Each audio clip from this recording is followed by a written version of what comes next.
ജെൻസി പിള്ളേരാണ് ഏറ്റവും മികച്ചതെന്നാണ് എനിക്ക് തോന്നുന്നത്. ചില സമയങ്ങളിൽ അത് ചീത്തയാണ്, ചിലപ്പോഴൊക്കെ നല്ലതുമാണ്. ഹാസൻ എന്നൊക്കെ പറഞ്ഞ എൻ്റെ അർത്ഥം കൂടി പറഞ്ഞു.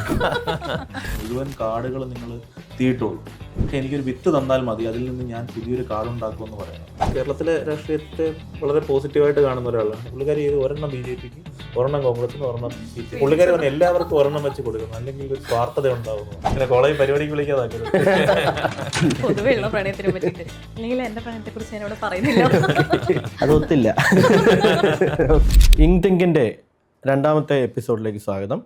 നമ്മളോടൊപ്പം ഇന്ന് ചേരുന്നത് മലയാളത്തിൻ്റെ പ്രിയപ്പെട്ട ചെറുകഥാകൃത്ത് ജിൻഷ ഗംഗ, എഴുത്തുകാരനും വാഗ്മിയുമായ നൗഫൽ. രണ്ടുപേർക്കും സ്വാഗതം. അപ്പോൾ നിങ്ങൾ രണ്ടുപേരും, ഞാൻ വിചാരിച്ചിരുന്ന രണ്ടുപേരും ഇപ്പോൾ അധ്യാപകരാണ് എന്നുള്ളതാണ്. ഓക്കെ, അപ്പോൾ നൗഫൽ ഇപ്പോഴും കോളേജിൽ പഠിപ്പിച്ചുകൊണ്ടിരിക്കുകയാണ്. അപ്പോൾ നൗഫലിനോട് തന്നെ ആദ്യം ചോദിക്കാം, നൗഫൽ എങ്ങനെയുണ്ട് കോളേജിൽ പഠിപ്പിച്ചിട്ട്? പിള്ളേരൊക്കെ എങ്ങനെയുണ്ട്? ഗംഭീരമാണ്. അല്ല, ഞാൻ വിചാരിക്കുന്നത് നമ്മളൊക്കെ 90s കിഡ്സ് ആണ് എന്നാണ്. അപ്പോൾ ഈ ജെൻസി പിള്ളേരെ കൊണ്ടുനടക്കാൻ പറ്റുന്നുണ്ടോ? ജെൻസി പിള്ളേരാണ് ഏറ്റവും മികച്ചതെന്നാണ് എനിക്ക് തോന്നുന്നത്. നമ്മുടെ തലമുറയിൽ നമ്മളെപ്പോഴും പറയുന്നത് ഈ 90s ആണ് ഗംഭീരം, പുതിയ കുട്ടികളൊക്കെ മോശം എന്നുള്ളത്. 90s ആണെന്ന് ഗംഭീരം നമ്മളെ പറയുന്നുണ്ട്. നമ്മളെ പറയുന്നുള്ളൂ. അതിൻ്റെ ഒരു അതങ്ങനെ അല്ല എന്ന് അവരുടെ കൂടെ ജീവിക്കുമ്പോൾ നമുക്ക് എളുപ്പം മനസ്സിലാവും. കാരണം നമ്മളെക്കാൾ ഒരുപാട് മുന്നിൽ നിൽക്കുന്ന, നമ്മൾ ചുമന്ന ഭാരങ്ങളൊന്നും വെറുതെ ചുമക്കാത്ത കുട്ടികളാണ് അവർ. പ്രത്യേകിച്ച് നമ്മളൊക്കെ ജെൻഡറിനെ സംബന്ധിച്ച് പെൺകുട്ടികളടുത്ത് മിണ്ടാൻ പോലും മടിച്ചിരുന്ന ആളുകളാണ് നമ്മൾ. അവരെല്ലാം ജെൻഡറിനെ സംബന്ധിച്ച് വളരെ ബോധമുള്ള, ജെൻഡറിനെ അംഗീകരിക്കുന്നു. വലിയ ബുദ്ധിമുട്ടായിരുന്നെങ്കിൽ നീ പ്രേമിച്ചാണ് കല്യാണം കഴിച്ചത്. അല്ല, അത് അന്നത്തെ കാലം അല്ല. എങ്കിലും എനിക്ക് നമ്മളെക്കാൾ ഒത്തിരി മെച്ചമുള്ള കുട്ടികളാണ്, രസമുള്ള കുട്ടികളാണ്. ജിൻഷയും കുറച്ചു കാലം സ്കൂൾ ടീച്ചറായിരുന്നു, കോളേജിൽ ടീച്ചറായിരുന്നു. അപ്പോൾ എങ്ങനെയുണ്ടായിരുന്നു കുട്ടികളൊക്കെ? ഈ പറഞ്ഞ പോലെ തന്നെ. പിന്നെ എനിക്ക് തോന്നുന്നു നമ്മളെ ടീച്ചേഴ്സിന്റെ അടുത്ത് ഉണ്ടായിരുന്ന ഒരു അകൽച്ചയൊന്നും അവർക്ക് നമ്മളെടുത്തില്ല. അവർക്ക് എന്തും പറയാനുള്ള ഒരു സ്പേസാ. ടീച്ചേഴ്സിന്റെ അടുത്തൊക്കെ ഭയങ്കര വൈബാണ്. പിന്നെ എന്തും പറയാം അവർക്ക്. അങ്ങനെ നമുക്കൊരു പേടി ഉണ്ടായിട്ടുണ്ടായിരുന്നില്ലേ, ഇത് പറയരുത്, ഇത് പറയാൻ പാടില്ല, അല്ലെങ്കിൽ അയ്യോ ടീച്ചറാണ് എന്നുള്ളൊരു അയ്യോ എന്നുള്ളൊരു മനോഭാവം അവർക്കില്ല. നല്ലതാണോ ചീത്തയാണോ? രണ്ടുമാണ്. ചില സമയങ്ങളിൽ അത് ചീത്തയാണ്, ചിലപ്പോഴൊക്കെ നല്ലതുമാണ്. ഈ ജെൻസി പിള്ളേർ കുട്ടികൾ വായിക്കുന്നുണ്ടോ? പുസ്തകം വായിക്കുന്നുണ്ട്. അവരെന്ത് വായിക്കുന്നു എന്നുള്ളതിനെ പറ്റി വലിയ ചർച്ചകളാണ്. എങ്കിലും അവർ നന്നായിട്ട് വായിക്കുന്നുണ്ട്. അവർ പർപ്പസ്ഫുള്ളി വായിക്കാൻ വേണ്ടി വായിക്കുന്നവരല്ലാതെ പോലും നന്നായിട്ട് വായിക്കുന്നുണ്ടെന്നാണ് ഞാൻ വിചാരിക്കുന്നത്. അവരെന്ത് വായിക്കുന്നു എന്നുള്ളതിനെ പറ്റിയിട്ട് വേറൊരു ചർച്ച നടക്കുന്നുണ്ട്. ഇപ്പം നൗഫലിൻ്റെ പുസ്തകം തന്നെയാണെങ്കിൽ ഒരു പുസ്തകം ഇറങ്ങിയിട്ട് 5-6 വർഷത്തിൽ കൂടുതലായല്ലേ? ഞാൻ വായിച്ചിട്ട്, ഞാനത് കൈ കിട്ടിയിട്ട് തന്നെ ഒരുപാട് കാലമായി. അപ്പോൾ ആ പുസ്തകം കുട്ടികൾ വായിച്ചിട്ടുണ്ടോ? അതിനെക്കുറിച്ച് കുട്ടികളുടെ അഭിപ്രായം എന്താണ്? എനിക്ക് അങ്ങനെ പറയാൻ അറിഞ്ഞൂടെ. എങ്കിലും എനിക്ക് തോന്നുന്നു ഒരു 25 വയസ്സിന് മുകളിലുള്ളവരാണ് കൂടുതൽ ആ പുസ്തകം വായിച്ചിട്ടുള്ളതെന്നാണ് ഞാൻ വിചാരിക്കുന്നത്. ഒരു ജിൻസി എന്ന് പറയാവുന്ന കുട്ടികൾ അങ്ങനെ ആ പുസ്തകം വലിയ തോതിൽ വായിച്ചിട്ടില്ല എന്ന് ഞാൻ വിചാരിക്കുന്നു. ജിൻഷയുടെ ആദ്യ പുസ്തകം 8ാം പതിപ്പിലെത്തി നിൽക്കുകയാണ്, 10ാം പതിപ്പിലെത്തി നിൽക്കുകയാണ്. ഓക്കെ, അപ്പോൾ ആ പുസ്തകം വായിച്ചിട്ട് ഇതുപോലെ ജെൻസി കുട്ടികളിൽ നിന്ന് എന്താ അഭിപ്രായമാണ് കിട്ടുന്നത്? ഞാൻ പഠിപ്പിച്ച കുട്ടികൾ വളരെ ചുരുക്കം പേരെ പുസ്തകം വായിച്ചിട്ടുള്ളൂ. എനിക്ക് തോന്നുന്നു ആകെ 2-3 പേരെ വായിച്ചിട്ടുള്ളൂ. പക്ഷെ അവര് മറ്റു പുസ്തകങ്ങൾ വായിക്കുന്നുണ്ട്. ഇപ്പം അവരുടെ കയ്യിൽ റാം കെയർ ഓഫ് ആനന്ദി ഉണ്ട്, ഏറ്റവും പ്രിയപ്പെട്ട എന്നോടുണ്ട്, അതൊക്കെ ഉണ്ട്. പക്ഷെ പുറത്ത് നമ്മളെ ഇൻസ്റ്റാഗ്രാമിലൊക്കെ ആയിട്ട് കുറേ കൊളാബ് വന്നിട്ടുള്ളതും കുറേ മെസ്സേജ് വന്നിട്ടുള്ളതൊക്കെ ആയിട്ടുള്ള ഈ ജെൻസി കുട്ടികളുണ്ട്. അപ്പം അവര് അത്യാവശ്യം നല്ല രീതിയിൽ വായിക്കുന്നുണ്ട് എന്നാണ് അവരുടെ റെസ്പോൺസ് എന്ന് എനിക്ക് മനസ്സിലായി. ഇവർ ലിറ്റററി ഫിക്ഷൻ ആണോ വായിക്കുന്നത്, അതോ ഇതുപോലെ മറ്റ് കുറച്ചുകൂടെ ഈസി റീഡായിട്ടുള്ള പുസ്തകങ്ങളാണോ? ഇപ്പോൾ ജിൻഷയുടെ പുസ്തകമാണെങ്കിൽ തന്നെ തെയ്യത്തിൻ്റെയും അങ്ങനത്തെ ഒരു ബാക്ക്ഗ്രൗണ്ടൊക്കെ ഉണ്ടല്ലോ. അതിനകത്തെ വാക്കുകളാണെങ്കിൽ തന്നെയും ഇപ്പോൾ ഓരോ ഐഡിയകൾ നേരിട്ട് വായിച്ച് മനസ്സിലാക്കാൻ പറ്റുന്നതിനപ്പുറത്തേക്ക് വരികൾക്കിടയിലൂടെയൊക്കെ വായിക്കേണ്ടുന്ന ഒരുപാട് സംഗതികളുണ്ട്. അപ്പോൾ അത്രയും എഫേർട്ട് എടുത്ത് വായിക്കുന്നുണ്ടോ, അതോ അവരൊരു കാർട്ടൂൺ കാണുന്നത് പോലെ അത്ര ഈസി ആയിട്ട് വായിക്കുന്നതാണോ? എന്താണ് അവരുടെ കൂടുതൽ താല്പര്യം? ഇപ്പം നിങ്ങൾ പഠിപ്പിക്കുന്നതിനപ്പുറത്തേക്ക് ഈ ഒരു പ്രായത്തിലുള്ള ആളുകളുമായിട്ടൊക്കെ നിങ്ങൾ എൻഗേജ് ചെയ്യുന്നുണ്ടല്ലോ. അപ്പോൾ എന്താ തോന്നിയിട്ടുള്ളത്? രണ്ടും ഉണ്ടെന്ന് തോന്നിയിട്ടുണ്ട്. ഇപ്പോൾ ഒഡ എന്ന് പറഞ്ഞ ഒരു കഥയും ഉപ്പ് എന്ന് പറഞ്ഞൊരു കഥയുണ്ട്. അപ്പോൾ ഈ ഉപ്പ് കഥ കുറച്ചുകൂടി അതിനെ പറ്റിയിട്ട് പറഞ്ഞിട്ടുള്ള ജെൻസി കുട്ടികളുണ്ട്. അപ്പോൾ അവരെ സംബന്ധിച്ച് എനിക്ക് തോന്നുന്നു ഈ ഒരു ഈസി റീഡിങ് എന്ന് ഞാൻ പറയില്ല, പക്ഷെങ്കിൽ അവരുടെ ഒരു വായനയുടെ ടേസ്റ്റ് ആ ഒരു കുറച്ചൊരു പ്രണയം ഒക്കെ പറഞ്ഞിട്ടുള്ള ഒരു ടൈപ്പാണെന്ന് തോന്നുന്നുണ്ട്. പക്ഷെ ഒടയനെ പറ്റിയിട്ട് പറയുന്ന കുട്ടികളുടെയൊക്കെ നമ്മൾ പ്രൊഫൈല് കയറിയിട്ടൊന്ന് ചെക്ക് ചെയ്യുമല്ലോ. അങ്ങനെ പ്രൊഫൈല് കയറി നോക്കുന്ന സമയത്ത് അവര് ധാരാളം മികച്ച പുസ്തകങ്ങളൊക്കെ വായിച്ചിട്ട് അതിനെ പറ്റിയിട്ട് കുറിപ്പൊക്കെ എഴുതിയിട്ട് കാണുന്നുണ്ട്. അപ്പോൾ അങ്ങനെ ഒരു പ്രത്യേക കാറ്റഗറി ആയിട്ട് തോന്നുന്നില്ല. ഓക്കെ, അപ്പോൾ ഈ രണ്ട് type ഉണ്ടെന്ന് ഒടയൻ്റെ കാര്യം തന്നെ ഞാൻ ചോദിച്ചോട്ടെ. ഇപ്പോൾ തെയ്യവുമായിട്ട് ബന്ധപ്പെട്ട് അങ്ങനത്തെയൊക്കെ സംഗതികളാണ് അതിൽ വന്നിരിക്കുന്നത്. അതെ. അപ്പോൾ ഈ തെയ്യം ഒരു വടക്കേ മലബാറിലെ സാധാരണക്കാരായ മനുഷ്യരുടെ ഇടയിൽ നിന്ന് ഒരു ദൈവം ഉണ്ടായി വരുന്നു എന്നുള്ളതാണ് അതിൻ്റെ ഒരു ബേസിക് കൺസെപ്റ്റ് എന്നാണ് ഞാൻ മനസ്സിലാക്കുന്നത്. അപ്പോൾ പക്ഷേ ഇപ്പോൾ വന്ന് അതിനകത്തേക്ക് ഒരുപാട് ബ്രാഹ്മണവൽക്കരണം വരുന്നുണ്ട്, ആര്യവൽക്കരണം വരുന്നുണ്ട്. അത് ഒരു വശത്തൂടെ നടക്കുമ്പോൾ നമ്മുടെ നാട്ടിൽ ഇപ്പോൾ ദുരന്തർ എന്ന് പറയുന്നൊരു സിനിമ ഭയങ്കര ഹിറ്റായി വന്നിരിക്കുകയാണ്. അതൊരു പ്രൊപ്പഗണ്ട, അതായത് നടന്ന സംഭവങ്ങളെ വേറെ രീതിയിലേക്ക് മാറ്റുകയാണ്. അപ്പോൾ അങ്ങനെയുള്ള പ്രൊപ്പഗണ്ടകൾ അല്ലെങ്കിൽ ആര്യൻ അധിനിവേശം എന്നൊക്കെ പറയുമ്പോൾ വലിയ കട്ടിയുള്ള വാക്കായി പോയി. എന്നാലും ഇതൊക്കെ കഥയിൽ സമൂഹത്തിൽ എങ്ങനെ ബാധിക്കുന്നു എന്നാണ് നിങ്ങളുടെ ഒരു അഭിപ്രായം, എഴുത്തുകാരെന്നുള്ള നിലയിൽ? ദുരന്തർ 2ാം ഭാഗം ഞാൻ കണ്ടിട്ടില്ല. എൻ്റെ 1ാം ഭാഗം മാത്രമേ കണ്ടിട്ടുള്ളൂ. അപ്പോൾ സിനിമേനെ പറ്റിയിട്ട് അതിലേക്ക് കൂടുതൽ കടക്കുന്നില്ല. പക്ഷെ തെയ്യത്തിനെ പറ്റിയിട്ട് പറയുകയാണെങ്കിൽ അതിൽ പറഞ്ഞത് 100% സത്യം. ഇപ്പോൾ എനിക്ക് തോന്നുന്നു നമ്മൾ പണ്ട് എൻ്റെയൊക്കെ കുട്ടിക്കാലത്ത് കാവുകളിൽ എല്ലാ ചടങ്ങുകളും നടത്തിയിരുന്നത് ഈ തെയ്യം കെട്ടുന്ന, അവരറിയാലോ നമ്മൾ സോക്കോൾഡ് താഴ്ന്ന സമുദായക്കാരെന്ന് പറഞ്ഞിട്ട് നമ്മൾ അങ്ങനെ തിരിച്ചിരിക്കുന്ന ഒരു സമുദായമാണ്. അപ്പൊ അവരുടെ സമുദായത്തിലുള്ള മുതിർന്നവരും അവര് നിശ്ചയിച്ചിട്ടുള്ള കുറച്ച് ആൾക്കാരും ഒക്കെയാണ് എല്ലാ ചടങ്ങുകളും നടത്തിയിട്ടുള്ളത്. പക്ഷെ ഇപ്പോൾ തെയ്യം കെട്ടുന്ന എല്ലായിടത്തും ഒരു നമ്പൂതിരിയുടെ സാന്നിധ്യം, നമ്മള് ക്ഷേത്രങ്ങളിൽ കണ്ടുവരുന്ന അതേ പൂജകള് കാര്യങ്ങള് ഇതൊക്കെ കൊണ്ടുവരുന്നുണ്ട്. ഇപ്പോൾ പുണ്യാഹം തളിക്കുക, ഇതൊക്കെ ശരിക്കും കാണുന്ന സമയത്ത് നമ്മൾ വായിച്ചറിഞ്ഞിട്ടുള്ള ഈ തെയ്യം എന്ന് പറയുന്ന ഒരു കോൺസെപ്റ്റിനോട് തീർത്തും നീതി പാലിക്കാത്ത ഒന്നായിട്ടാണ് ഞാനിതൊക്കെ കാണുന്നത്. അതൊരു അജണ്ട ആണെന്ന് തന്നെയാണ് ഞാൻ വിശ്വസിക്കുന്നത്. പക്ഷെ അതിന് പിന്നിലുള്ള ഒരു ഉദ്ദേശമായിട്ട് അല്ലെങ്കിൽ അതിന് പിന്നിലുള്ള ഒരു കാരണമായിട്ട് എനിക്ക് എപ്പോഴും തോന്നിയിട്ടുള്ളത്, അങ്ങനെ അവരുടേതായിട്ടൊരു ദൈവത്തിനെ ഇവിടെ പടുത്തുയർത്തേണ്ട എന്നുള്ളൊരു തീരുമാനമായിരിക്കണം. അവർക്ക് അവരുടേതായിട്ടുള്ള ഒരു ദൈവം വേണ്ട, ദൈവം ഞങ്ങളുടേതാണ്, ഞങ്ങളുടെയും കൂടിയാണ്, അല്ലെങ്കിൽ ഞങ്ങളാണ് ആ ദൈവത്തിനെ അവർക്ക് കൊടുത്തത് എന്നൊക്കെയുള്ള ഒരു ആധിപത്യം സ്ഥാപിക്കല് ഇപ്പോൾ തെയ്യത്തില് വല്ലാണ്ട് കൂടിക്കൂടി വരുന്നുണ്ട്. അത് സമൂഹത്തിന് എല്ലാ തരത്തിലും ഇതുവരെ നമ്മൾ ഇത്രയും കാലമായിട്ട് ഉണ്ടാക്കിയിട്ടുള്ള എല്ലാ തരം പുരോഗമനാശയങ്ങളും പുറകിലോട്ട് പോയിക്കൊണ്ടിരിക്കാൻ കാരണമുള്ള ഒന്നാണെന്ന് തന്നെയാണ് ഞാൻ വിശ്വസിക്കുന്നത്. ഈയിടയ്ക്ക് ഞാനൊരു 1-2 തെയ്യം കണ്ടിരുന്നു. അപ്പോൾ അതിലൊരു തെയ്യത്തിന് ഈ പറഞ്ഞ പോലെ ബ്രാഹ്മണരാണ് അതിൻ്റെ എല്ലാ കാര്യങ്ങളും ചെയ്യുന്നത്. ആ തെയ്യത്തിൻ്റെ കഥ പക്ഷേ ഒരു സാധാരണ സമുദായത്തിൽ നിന്നുള്ള ഒരു സ്ത്രീയുടെ കഥയാണ്. പക്ഷേ അതിൻ്റെ റിച്വൽസ് എല്ലാം, അതായത് തെയ്യം ഒരു അവിടെ നിന്നവരോട് സംസാരിക്കുമ്പോൾ തന്നെ നമുക്ക് മനസ്സിലാക്കാൻ പറ്റുന്നൊരു സംഗതി എന്താ വെച്ചാൽ അവരുടെയൊക്കെ കുട്ടിക്കാലത്ത് തെയ്യം എന്ന് പറയുന്ന ഒരു ആഘോഷമായിരുന്നു. അവരുടെ എല്ലാം ഇപ്പോൾ തറവാട്ടിലെ ഈ വീട്ടിലെല്ലാവരും ഒത്തുചേരുന്ന അല്ലെങ്കിൽ നാട്ടിലെല്ലാവരും കൂടി നടത്തുന്ന ഒരു പരിപാടിയായിരുന്നു. പക്ഷേ ഇപ്പോൾ അതൊരു ഉത്സവ കമ്മിറ്റി ഒരു വലിയ പരിപാടിയായിട്ട് നടത്തുകയാണ് എന്നുള്ളൊരു കാണുന്നുണ്ട്. ദുരന്തർ കണ്ടായിരുന്നു? ഇല്ല, ഒന്നും കണ്ടില്ല. കേരള സ്റ്റോറിയുണ്ട്. അതിന്റെ ഒരു വലിയ വേർഷൻ ആയിരിക്കും. 1-2 സിനിമ കണ്ടില്ല. രണ്ടും കണ്ടു. കേരള സ്റ്റോറി രണ്ടും കണ്ടു. ദുരന്തർ കണ്ടില്ല. ദുരന്തർ 1-2 കണ്ടു. നിശ്ചയ പറഞ്ഞത് കണക്ക് തന്നെ ഒരു പ്രൊപ്പഗണ്ട. ഇപ്പം ഹിറ്റ്ലറിൻ്റെ കാലത്താണ് ഈ ആർട്ടിനെയും സാഹിത്യത്തെയും പ്രൊപ്പഗണ്ടയ്ക്ക് വേണ്ടി ആദ്യമായിട്ട് മാസീവായിട്ട് വിനിയോഗിക്കുന്നത്. ഗെർബൽസ് അതിനുവേണ്ടി മാധ്യമത്തിൻ്റെ മാത്രമല്ല സാഹിത്യത്തിൻ്റെയും കലയുടെയും കൂടി ഉത്തരവാദിത്തം പുള്ളിക്കാരനായിരുന്നല്ലോ. അപ്പോൾ കേരള സ്റ്റോറിയൊക്കെ വരുമ്പോഴും ഇത്രയേ ഉള്ളൂ, ആത്യന്തികമായിട്ട് വിദ്വേഷം പരത്തുക എന്നുള്ളതിനോടൊപ്പം തന്നെ നുണ യാഥാർത്ഥ്യമാക്കാനുള്ള ഒരു വലിയ ശ്രമം കൂടി അതിനകത്തുണ്ടല്ലോ. ആത്യന്തികമായിട്ട് മനുഷ്യരെ തമ്മിൽ വെറുക്കുന്ന ആളുകളാക്കി മാറ്റുക എന്നുള്ളതാണല്ലോ അതിൻ്റെ ഒരു പൊളിറ്റിക്സ്.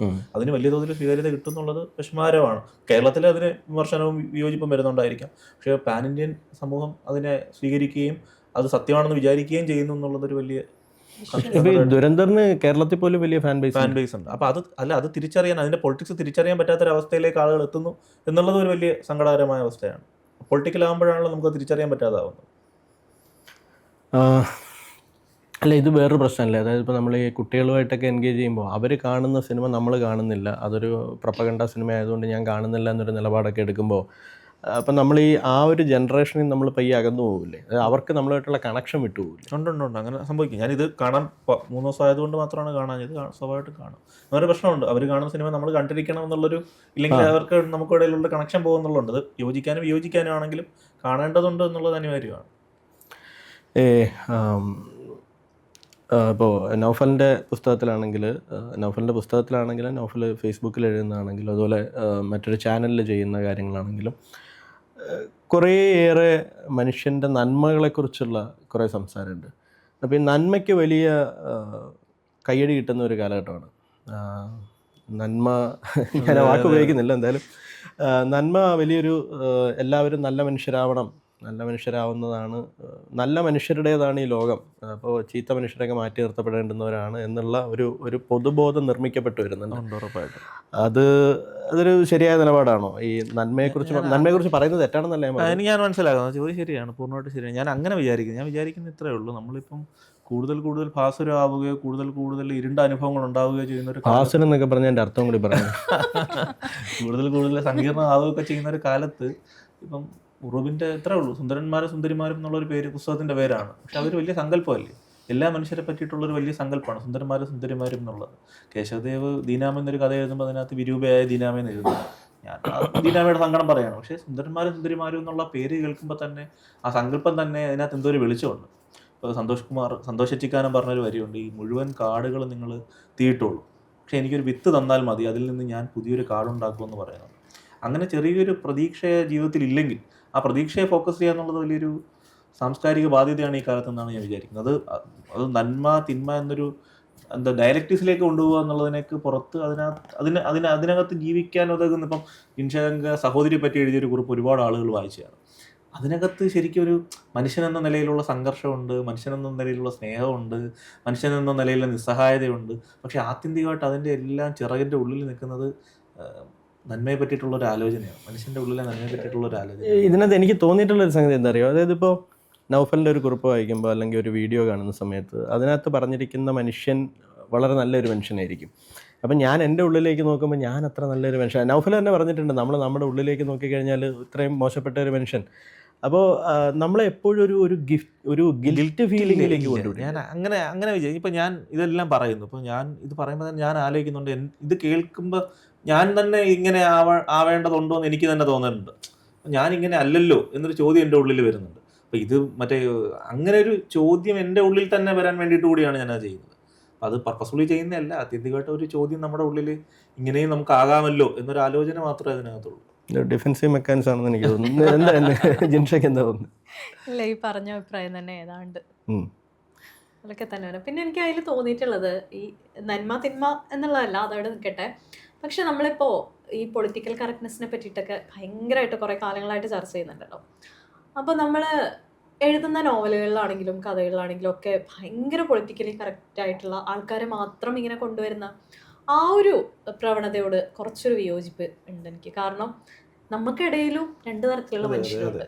ഇപ്പം നമ്മൾ സത്യസന്ധമായിട്ട് തന്നെ നമ്മൾ ജീവിക്കുന്ന ഒരു ലോകത്തിനെ ആവിഷ്കരിക്കാൻ ശ്രമിക്കുമ്പോൾ ഈ പറയുന്ന പോലെ അതിൽ രണ്ട് ക്യാരക്ടേഴ്സും, നന്മ ചെയ്യുന്നവരും തിന്മ ചെയ്യുന്നവരും വേണം തന്നെയാണ് ഞാൻ വിചാരിക്കുന്നത്. പിന്നെ ഒരാൾ ഭയങ്കരമായിട്ട് നന്മ മാത്രം ചെയ്യുന്ന ആളാവുമ്പോൾ അവർക്ക് തന്നെ കുറച്ചൊക്കെ പ്രശ്നമുണ്ട് എന്നല്ല, അവർക്ക് തന്നെ അത് പിന്നെ പ്രശ്നമായിട്ട് വരും എന്ന് തോന്നിയിട്ടുണ്ട്. ഇനിയിപ്പോൾ അങ്ങോട്ട് ഇലക്ഷൻ കാലമാണ് വരുന്നത്. ഇപ്പോൾ മാർക്സിനെ കുറിച്ചുള്ള ഒരു വീഡിയോ നൗഫലിട്ടതിനകത്ത് മാർക്സ് ജീവിതത്തിൽ ഒരിക്കൽ പോലും ഒരു ഭരണാധികാരത്തിലേക്ക് പോയിട്ടില്ലാത്തൊരു മനുഷ്യനാണ്. ജീവിതത്തിൽ അങ്ങനെ പ്രത്യേകിച്ചൊന്നും നേടിയിട്ടില്ലാത്ത, നമ്മുടെ പൊതുസമൂഹത്തിൻ്റെ ഒരു അളവുകോൽ വെച്ച് നോക്കിയാൽ ഈസ് എ ഫെയിലിയർ. അപ്പോൾ അങ്ങനെ ഒരു ഫെയിലിയർ ആയിട്ടുള്ള ഒരു ആളിൻ്റെ ഐഡിയോളജി വെച്ചിട്ടുള്ള ഒരു ഭരണമാണ് എന്ന് വെച്ചാൽ എക്സാക്ട്ലി അങ്ങനെയാണെന്നല്ല, പക്ഷേ അങ്ങനത്തെ പറയപ്പെടുന്ന ഒരു ഭരണമാണ് കേരളത്തിൽ ഇപ്പോൾ നടക്കുന്നത്. അതേസമയത്ത് തന്നെ അധികാരത്തിന് വേണ്ടിയിട്ട് ആളുകൾ അങ്ങോട്ടും ഇങ്ങോട്ടും മാറിക്കൊണ്ടിരിക്കുന്ന ഒരു കാലാവസ്ഥയാണ്. നമ്മളിവിടെ സംസാരിക്കുമ്പോൾ പുറത്ത് അതിൻ്റെ അടി നടക്കുകയാണ്. അപ്പോൾ കേരളത്തിലെ രാഷ്ട്രീയത്തെക്കുറിച്ച്, ഇന്ത്യൻ രാഷ്ട്രീയത്തെക്കുറിച്ച് എന്താണ് നിങ്ങളുടെ അഭിപ്രായം? ഞാൻ കേരളത്തിലെ രാഷ്ട്രീയത്തെ വളരെ പോസിറ്റീവായിട്ട് കാണുന്ന ഒരാളാണ്. ഇന്ത്യയിലെ രാഷ്ട്രീയത്തിനൊരു ബദലുണ്ടാക്കാൻ കേരളത്തിലെ ഇടതുപക്ഷം ശ്രമിക്കുന്നുണ്ടെന്ന് വിചാരിക്കേണ്ട. ഇടതുപക്ഷത്തിന് പൂർണ്ണമായി ശരിയെന്നുള്ളതല്ല ഞാൻ വിചാരിക്കുന്നത്. എങ്കിലും ഒരു തിരുത്തൽ ശക്തിയായിട്ട് നിൽക്കാനും ഒരു ബദൽ സൃഷ്ടിക്കാനും ഇടതുപക്ഷത്തിന് കഴിയുന്നുണ്ട് എന്നുള്ളതാണ്. അപ്പോൾ അതോടൊപ്പം തന്നെയാണ് ഇപ്പം സുധാകരനെ പോലെയുള്ള ആളുകൾ പാർട്ടിയിൽ നിന്ന് അധികാരത്തിൻ്റെ, ഞാൻ എത്ര വയസ്സായാലും അധികാരത്തിരുന്ന ആളുകളുണ്ടല്ലോ എന്നുള്ള റെഫറൻസ് ഒക്കെ ഉപയോഗിച്ചിട്ട് ഇറങ്ങിപ്പോകുന്നതിൻ്റെ കണക്കുള്ള വലിയ പരിമിതികളുമുണ്ട്. അപ്പോൾ അങ്ങനെയുള്ള ഘട്ടത്തിലാണ് നമ്മൾ EMS പോലെയുള്ള ആളുകളെയൊക്കെ ആലോചിക്കേണ്ടത്. EMS 5 വർഷം പോലും പൂർണ്ണാർത്ഥത്തിൽ അധികാരത്തിൽ ഇരുന്നിട്ടില്ല. EMS ആദ്യത്തെ തവണ അധികാരത്തിൽ നിന്ന് പുറത്താക്കപ്പെട്ട ആളാണ്. 2 തവണ. രണ്ടാമത് പുറത്താക്കപ്പെട്ട് പോകുമ്പോൾ സെക്രട്ടേറിയറ്റിൽ നിന്ന് കൊണ്ടുവന്ന പേന, പെൻസില്, മറ്റേ വെക്കുന്ന ടേപ്പ് അടക്കമുള്ള സാധനങ്ങൾ തിരിച്ചു കൊണ്ടുപോവുകയാണ്. അത്രയും അധികാരത്തോട് വിപ്രത്തി ഉണ്ടായിരുന്ന ഒരാളാണ്. അധികാരത്തിൽ കയറുന്നത് ജനങ്ങളുടെ ആശ്വാസത്തിന് എന്തെങ്കിലും ചെയ്യണമെന്നുള്ളത് ആലോചിച്ചിരുന്ന ഒരാളാണ്.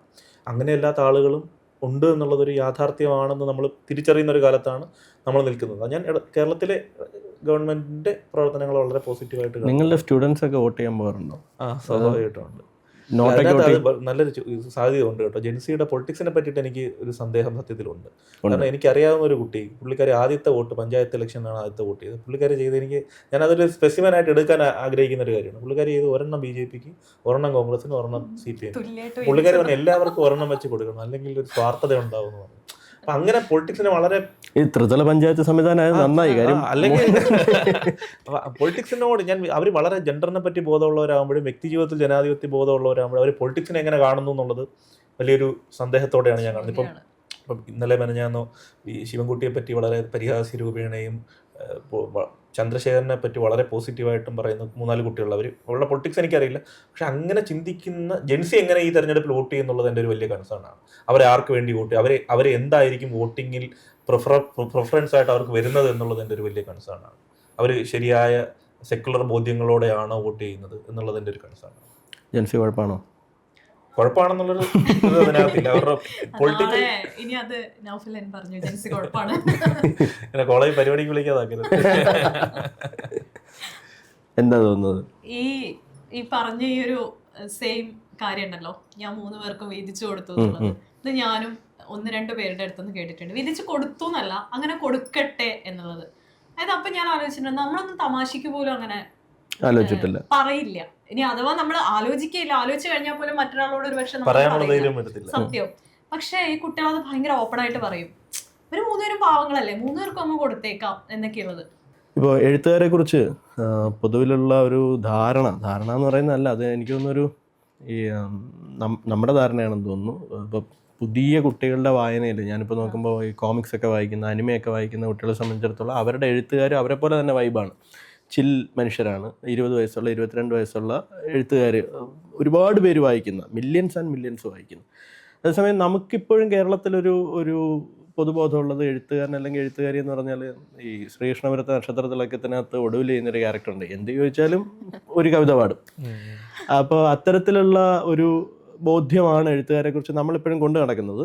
അപ്പോൾ അതിനപ്പുറത്തേക്ക് എഴുത്തുകാരൻ്റെ അല്ലെങ്കിൽ എഴുത്തുകാരിയുടെ കാഴ്ചപ്പാടിലുള്ള പ്രണയം, ജീവിതം, രാഷ്ട്രീയം, പ്രണയത്തെക്കുറിച്ച് എന്താണ് ജിൻഷയുടെ നിങ്ങളുടെ പ്രണയത്തെക്കുറിച്ചല്ല, പൊതുവെയുള്ള പ്രണയത്തിനെ പറ്റിയിട്ട്, അല്ലെങ്കിൽ എൻ്റെ പ്രണയത്തെക്കുറിച്ച് ഞാനിവിടെ പറയുന്നില്ല, അതൊത്തില്ല. ഓക്കെ, പറയും. ഇല്ല, ഈ പറഞ്ഞ പോലെ എൻ്റെയൊക്കെ ചെറുപ്പകാലത്ത് കണ്ട് വളർന്നിട്ടുള്ള ഒരു പ്രണയമുണ്ട്. അതായത് ഞാൻ ഒരു തനി നാട്ടും പുറത്തുനിന്ന് വരുന്ന ആളാണ്. അപ്പം ഞങ്ങളുടെ നാട്ടിൽ അധികവും ഞങ്ങൾ കണ്ട പ്രണയം, നിങ്ങളെ വിളിക്കുന്ന നമ്മൾ മരച്ചുറ്റി പ്രണയം എന്നൊക്കെ പറയുന്നതിൻ്റെ വേറൊരു വേർഷൻ ഞാൻ കണ്ടിട്ടുണ്ട്. തെയ്യക്കാവിലൊക്കെ കാത്തു നിന്ന് കാമുകനെയും കാത്തു നിൽക്കുന്ന, സന്ധ്യ ആവുമ്പോഴത്തേനും അവർ കോളേജ് വിട്ട് വരുന്ന ബസ് കാത്തിട്ട് ഇങ്ങനെ ബസ് സ്റ്റോപ്പിൽ അവിടെ വന്ന് നിൽക്കുന്ന കത്ത്, ഞാനൊക്കെ കത്ത് കൊടുത്തിട്ടുണ്ട്. കുറേ കത്തുകൾ ഞാൻ കൈമാറിയിട്ടുണ്ട്, ഹംസായിരുന്നു. അപ്പോൾ ഇങ്ങനെ ഞാൻ കണ്ടിട്ടുള്ള ഒരു പ്രണയമുണ്ട്. അതിന് ശേഷം ഇപ്പോഴുള്ളൊരു പ്രണയം എന്ന് പറയുമ്പോൾ ഭയങ്കരമായിട്ട് നമുക്ക് ഏത് നിമിഷവും അവർ ഡിസിഷൻ എടുക്കാന്നുള്ളതാണ്. അപ്പം അന്നത്തെ ആൾക്കാരൊക്കെ ആണെങ്കിൽ ആ പ്രണയത്തിൽ നിന്ന് പിന്മാറണമെങ്കിൽ അവർ കുറേ കാലം അവരിങ്ങനെ അത് കരഞ്ഞും നിലവിളിച്ചും ഒട്ടും ഉൾക്കൊള്ളാൻ പറ്റാണ്ടാണ് അവരതിൽ നിന്ന് രണ്ടുപേരും ഇറങ്ങി പോകുന്നതൊക്കെ ഞാൻ കണ്ടിട്ടുള്ളത്. പിന്നെയും അവരതിനെ പറ്റിയിട്ട് ആലോചിച്ച് ഡിപ്രസ്ഡ് ആയിരിക്കുന്നതൊക്കെ കണ്ടിട്ടുണ്ട്. പക്ഷെ ഇപ്പോഴത്തെ പ്രണയം എന്ന് പറയുമ്പോൾ വളരെ എളുപ്പത്തിൽ നമ്മൾ ഒരു ഗുഡ് ബൈ പറഞ്ഞ് പോകുന്ന തരത്തിലുള്ള പ്രണയമുണ്ട്. ഞാൻ ചിലപ്പോൾ ഒരു തള്ള വൈബായതുകൊണ്ടായിരിക്കാം ഒരു വേഷം നോക്കുമ്പോൾ എനിക്കതൊരു നമ്മൾ ഈ വായിച്ചൊക്കെ വെച്ചിട്ടുള്ള ഒരു പരിശുദ്ധ പ്രണയമൊക്കെ ഉണ്ടല്ലോ, അത് ആ കൺസെപ്റ്റ് വെച്ച് നോക്കുമ്പോഴത്തേക്ക് ഇത് നമുക്ക് അയ്യോ ഇതെന്ത് പ്രണയമാണെന്ന് തോന്നിപ്പോകും. പക്ഷെ അതിനപ്പുറം നമ്മളിപ്പോഴത്തെ ഈ പെൺകുട്ടികളുടെ ഒരു തീരുമാനങ്ങൾ എടുക്കാനുള്ള ഒരു ഡിസിഷൻ മേക്കിംഗ് പവർ ഉണ്ട്. ആ ഭാഗത്ത് നിന്ന് ആലോചിക്കുമ്പോൾ നമുക്ക് തോന്നും ഇത് വളരെ നല്ലൊരു കാര്യമാണ് എന്നുള്ളത്. അവരത് ഭയങ്കര പോസിറ്റീവായിട്ട് അവരുടെ പിന്നീടുള്ള കരിയറിനാണെങ്കിലും അവരുടെ ഫ്യൂച്ചറിനാണെങ്കിലും ഒക്കെ അത് ഉപകരിക്കുന്നുണ്ട്. അപ്പോൾ ഈ തള്ള വൈബ് മാറ്റി നിർത്തി നോക്കിക്കഴിഞ്ഞാൽ, അല്ലെങ്കിൽ ഈ പരിശുദ്ധ പ്രണയം എന്ന് നമ്മൾ മനസ്സിൽ ധരിച്ചു വെച്ച ആ ഒരു കാര്യം മാറ്റി നിർത്തി നോക്കിക്കഴിഞ്ഞാൽ, രണ്ടാൾക്കാർ തമ്മിൽ പെട്ടെന്ന് പ്രണയിക്കുന്നതും പെട്ടെന്ന് അകലുന്നതും ഒക്കെ പോസിറ്റീവായിട്ട് ഞാൻ കാണുന്നുണ്ട്. പ്രണയത്തെപ്പറ്റി ജിൻഷ പറഞ്ഞത് കണക്കാരൻ ഞാനൊക്കെ സ്കൂളിൽ പഠിക്കുന്ന കാലത്ത് ആരെങ്കിലും പ്രണയിക്കുക എന്നുള്ളതായിരുന്നു എൻ്റെ ഒരു ജീവിത ലക്ഷ്യം. ആരെങ്കിലും ഒരാൾ പ്രേമിക്കുക എന്നുള്ളതായിരുന്നു. എനിക്ക് തോന്നുന്നു ഞാൻ സ്കൂളിലെ ടീച്ചർമാരുടെ മക്കളെ തൊട്ട് എൻ്റെ അടുത്ത് ഒരു നോട്ട് പുസ്തകം ചോദിക്കുന്ന പെൺകുട്ടിയോട് വരെ എനിക്ക് പ്രണയം, അവർക്ക് എന്നോട് പ്രണയമാണെന്ന് ഞാൻ തെറ്റിദ്ധരിക്കുകയും ചെയ്യും.